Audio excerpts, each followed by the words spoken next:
정제란 길신이다. 길신은 생을 주로 하는 것이 목적이다. 흉신은 반대로 극을 하는 것이 목적이다. 식신은 재성을 보면 생을 하지만 상관은 흉신이기에 정제와 정관이 옆에 있을 때 이 둘 중 재성을 보지 않고 정관을 본다는 특징이 있다. 극하고 싶어서. 흉신은 역시 욕심쟁이다. 그래서 흉신의 대표주자인 상관을 가지고 있으면 남편 싸대기를 때린다. 남편 볼따구를 계속 단련시키는 것이다. 이때 정제가 있으면 일단 밥 차려주고 때린다. 왜냐하면 정제라는 부인 노릇을 해야 하기 때문이다. 따라서 상관생제 재생관을 밥 해주고 때리는 부인, 상관경관 후 상관생제는 때린 후 밥 해주는 부인, 무재성 상관경관은 밥으로 싸대기 때리는 부인. 이때 일간에 근이 있으면 우리의 슈퍼 상관 부인은 남편을 밥으로 때리는지 돌로 때리는지 헷갈릴 때가 가끔 있다. 그래서 남편이 무사하려면 부인의 팔자가 상관보다 정제가 더 왕하면 된다. 혹시 상관이 더 왕한 부인을 두었는가? 젠장할 씨, 왜 전생에 그렇게 부인을 괴롭힌 것인가? 그럼에도 불구하고 방법이 있다. 가출을 하셨다가 운에서 재성이 왕해질 때 집으로 복귀하시면 됩니다. 역시 선조의 지혜는 이때 써먹어야 한다. 고서에 딱 이렇게 명시되어 있다. 상관, 경관, 위화백단, 남편 토끼어, 재생관 될 때 컴백홈. 어쨌거나 오늘의 주인공 정제는 조강지처의 별이라고 하고 자신의 것 위에는 관심이 없다. 딱 내 것만 챙기는 알뜰살뜰한 모습도 보이고 아무리 남의 떡이 더 커 보여도 절대 쳐다보지 않고 딱 자신의 것만 챙기는 습성이 있다. 혹시 안 믿기는 것인가? 그럼 확인할 방법이 있다.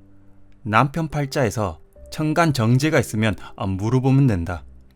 여보, 혹시 저기 보이는 늘씬한 여자가 좋아? 내가 좋아?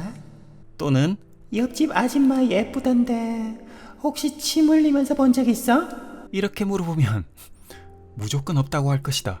역시 천간 정제를 둔 그대 남편은 그야말로 굉장한 애처가라고 볼 수 있다. 아니, 내 남편은 정제가 있는데도 바람 폈단 말이에요. 남자만 아니면 겁재가 있으면 그럴 수 있습니다. 또는 양일간이거나. 천간 비견 겁재가 있으면 역시 정제의 욕심을 부리는 삶이다.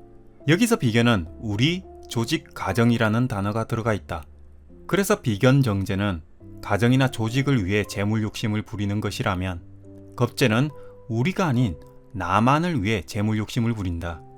욕심을 부린 만큼 재물을 모으려면 역시 관살이 있어야 한다. 관성은 재성을 보호하고 재성은 관성을 생해준다. 즉, 돈 잘 벌어오는 남편을 밥 해주고 그로 인해 이 남편은 가정을 보호한다는 뜻이다. 회사로 따지면 월급 잘 주는 회사를 위해 열심히 일을 하고 회사는 꼬박꼬박 월급을 지급하며 재생관이 잘된 팔자의 생활을 보호해준다. 이것이 재생관의 상생직이다.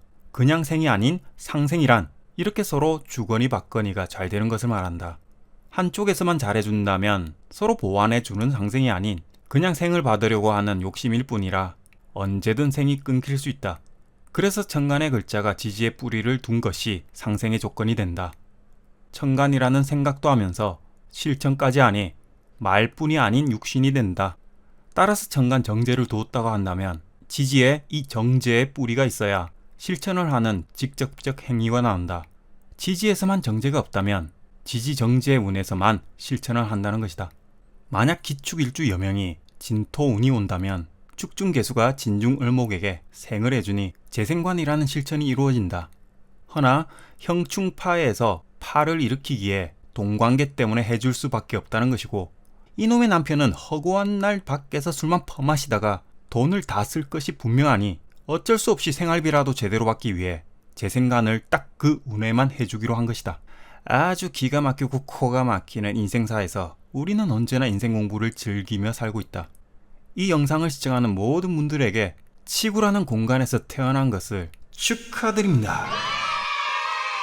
내 건 절대 뺏기지 않고 남의 건 절대 쳐다도 안 보겠다는 정제에서 식상이 있으면 식상생제로 이어지지만 식신과 상관은 좀 다르다. 식상이라는 재성을 만들기 위한 능력의 메커니즘에서 식신은 오직 자신만의 재능을 개발하고 상관은 시대에 따라 환경의 흐름에 따라 재능을 개발하여 발휘한다. 정제는 식신보다 상관의 생을 잘 받는 이유가 식신은 경쟁력을 발휘하지 못함에 있다. 오직 자신만의 재능 개발을 하니 타인이 볼 땐 경쟁에서 뒤처지게끔 보인다. 하지만 일간에 근이 있다면 이 또한 멋진 재능으로 거듭날 수 있다. 상관은 역시 정인이 있어야 남편 때리는 능력보다는 전문가가 되기 위해 고군분투하며 살아간다. 여기서 정제가 있으면 아주 꾸준히 아주 천천히 재력을 만들어가는 것이다. 역시 길씨는 중간에 미끄러지지 않고 천천히 자신의 것을 만들어가는 특징이 있는 반면 흉씨는 한 방을 노리기 때문에 그런 욕심으로 인해 중간에 미끄러지기도 하니 인생 공부를 확실히 한다는 특징이 있다. 정제에서 정제가 또 있으면 그야말로 찐 정제이다. 양일간이라면 아주 멋진 쟁합의 정제이니 부인 2명을 데리고 떠나라. 그 부인들은 싸우고 난리 날 것이다. 브라보. 정제에서 편제가 있으면 재성 혼잡이라고 하고 하나 있는 인성을 극하게 되면 탐제 개인이라고 하고 마음 공부 안 하면 탐제 괴물이 된다.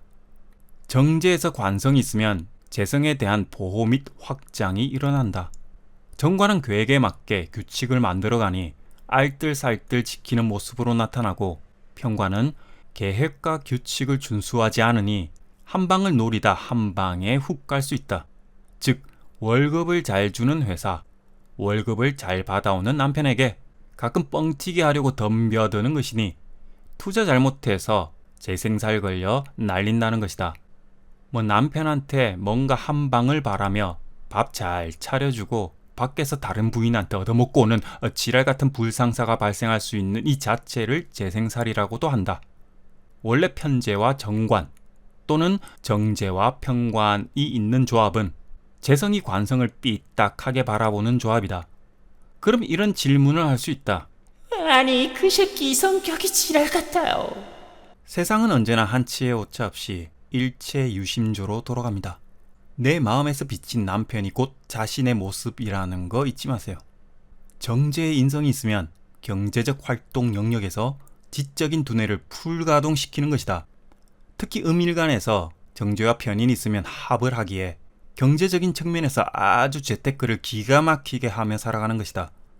양일간은 정제 인성의 조합이 집 하나 마련하기에 급급하다면 음일간은 집 하나를 2개로 만들고 3개를 만들기 위해 두뇌를 풀가동시키는 것이다. 집이 2개가 되냐 안 되냐를 말하는 것이 아니다. 투자처를 계속 찾아다니며 재테크에 관심을 엄청 두며 살아간다. 참고로 정제가 정인을 보면 고부 갈등이라고 한다. 즉 재성이 왕할수록 그리고 관성이 약할수록 고부 갈등은 심해진다. 며느리의 입장에서는 시엄마가 날 무시한다고 생각이 들겠지만 시엄마의 입장에서는 자신을 무시한다고 생각한다. 서로 무시한다고 생각하니 고부 갈등이 생기는 것이다. 음끼리의 만남은 결코 풀어내기 쉬운 숙제는 아니다. 따라서 고부 간의 갈등뿐만 아니라 가족끼리 또는 사회생활을 하며 누군가 자신을 무시한다면 그 사람의 생각이라고 일단락 짓는 것이 중요하다. 서로 쳐다보고 있으면 카르마인 업식이 일어날 뿐 이를 알아차리는 사람이 어느 한쪽에서 나온다면 이 둘의 싸움은 끝난다. 아니, 알아차려 마음의 파동을 일으키지 않는 쪽에 업식은 종료된다. 수많은 무의식에서 현재의 의식이 일어나 여러 인연들을 만나고 그 속에서 우리는 인생 공부라는 수행을 하고 있다. 눈을 감고 있으면 아무것도 보이지 않지만 눈을 뜨면 인생이 보입니다. 임수와 병화가 존재하는 이유는 눈을 계속 뜨고 있으면 담진치에 빠질 우려가 있고 반대로 눈을 계속 감고 있으면 두려움이 생기고 세상을 등지게 되어 있습니다. 뭘 쫓으며 사는가는 오롯이 자신의 선택에 달려있지만 명리학을 배우며 알 수 있는 확실한 한 가지는 음양의 조화를 배우려고 우리는 태어났다는 겁니다. 그래서 언제나 조우가 깨질 때 인생 공부를 톡톡히 하며 살고 있습니다.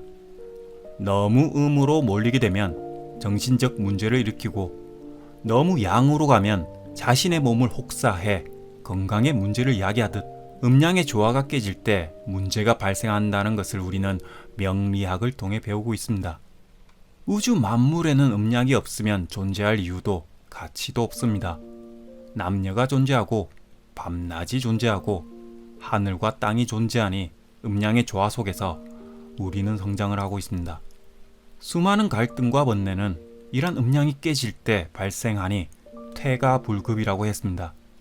이제 알았으니 앞으로 올 60갑자 중 가장 양기를 품은 병원년과 가장 음기를 품은 임자년을 어떻게 보낼지는 지금 이 영상을 보고 계신 여러분의 마음에 달려 있습니다.